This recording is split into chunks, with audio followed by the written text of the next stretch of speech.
कविता करकरे का पार्थिव शरीर आज सुबह पंचतत्व में विलीन हो गया। शहीद हेमंत करकरे की पत्नी नहीं रही।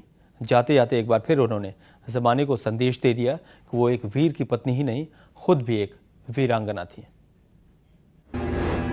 उनके पति हुए थे देश के लिए कुर्बान। मरने के बाद उन्होंने कईयों को दिया जीवन दान।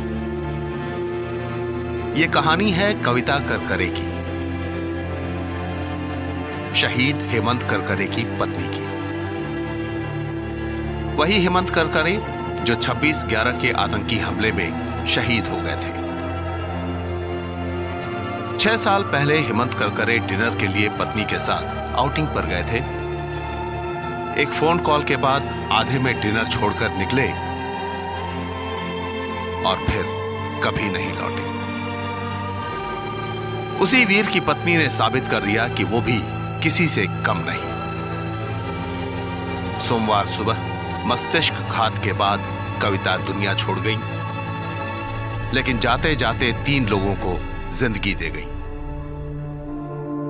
कविता की एक किडनी 48 साल के एक शख्स को दी गई,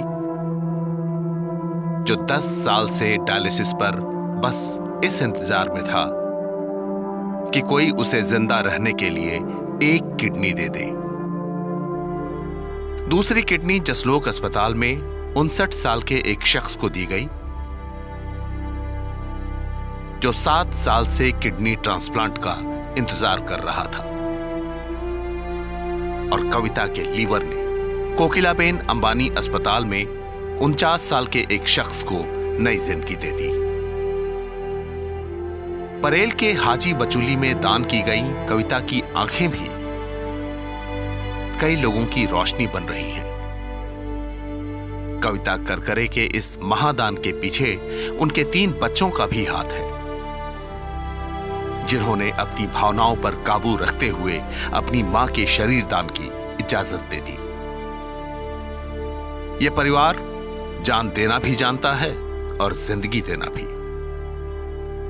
इसे वीरों का परिवार कहें तो कोई गलत नहीं होगा। इस परिवार को शत शत नमन।